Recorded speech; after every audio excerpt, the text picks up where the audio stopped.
सब कुछ पहले से तय है, हम कुछ नहीं करते। इसका मतलब हमारे अंदर उत्पन्न होने वाली इच्छाएं भी पहले से ही तय थीं। अब हम उसे पाने में लग जाते हैं। इसी से हमारा जीवन शुरू हो जाता है। हम हर इच्छा पूरी करने में अपना जीवन बिताने लगते हैं। और जब वक्त गुजरते रहता है, अगर हम उसे पा नहीं सके, धीरे धीरे वक्त के साथ हमारी जगी हुई इच्छा धुंधली होने लगती है। यदि हम उसे हासिल भी कर लेते हैं, तभी उस इच्छा का कोई महत्व हमारे लिए नहीं रहता, क्योंकि वक्त के साथ हमारे अंदर अब दूसरी इच्छा पैदा हो जाती है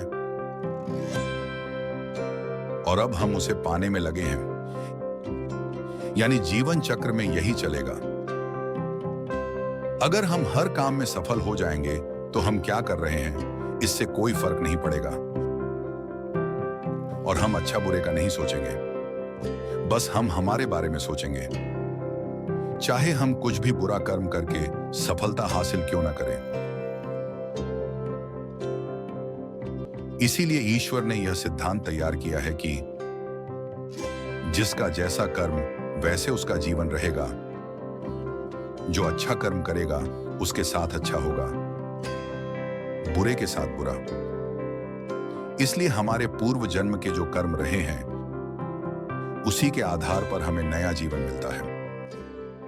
अब हमें मानव जन्म मिला है, इसका मतलब पिछले जन्म में हमने थोड़ा बहुत पुण्य कमाया है, यानी कुछ कर्म अच्छे किए होंगे।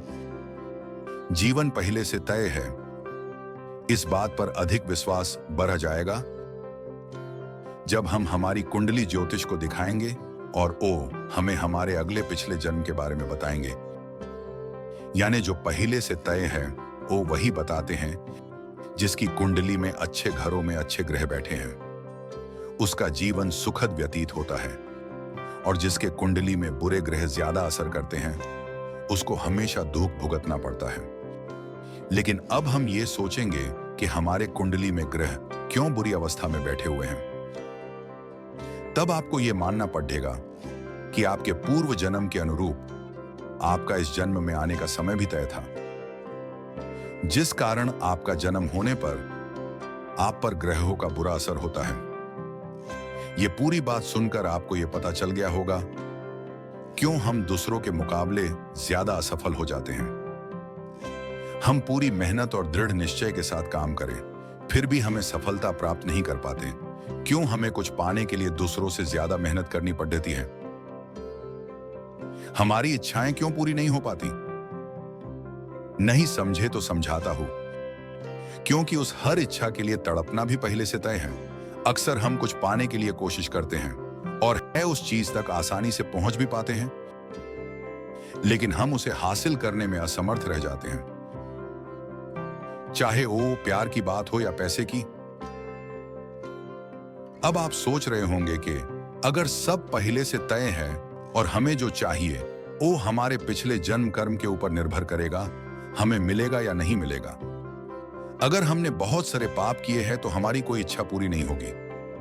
लेकिन आपको डरने की जरूरत नहीं है, हम हमारे बुरे कर्म मिटा भी सकते हैं। बस हमें अब इस जन्म में अच्छे कर्म करने पड़ेंगे। अगर आप भगवान को मानते हैं तो आप मंदिर जाते होंगे। आपको लगता है कि मैं तो बहुत भगवान को मानता हूं, फिर भी मेरा कुछ अच्छा नहीं हो रहा है। तो आपको जानना जरूरी है कि आप जो भक्ति कर रहे हैं वो भी पहले से तय है, ताकि आप अभी जो जीवन जी रहे हैं वो ठीक से चल सके। अब आपको हर बुरा काम छोड़ देना होगा और पहले से ज्यादा अच्छे कर्मों पर ध्यान देना होगा। आप किसी एक भगवान को अपना बना लीजिए और उसकी ही दिन रथ भक्ति कीजिए। अपना आचरण शुद्ध रखिए। किसी के बारे में बुरा सोचना बंद कर दीजिए। दूसरों की मदद करना शुरू कर दीजिए। ये सब करने से आपको खुशी मिलेगी और आपको सफलता का मार्ग मिलना शुरू होकर भगवान आपकी हर इच्छा पूरी करने लगेगा।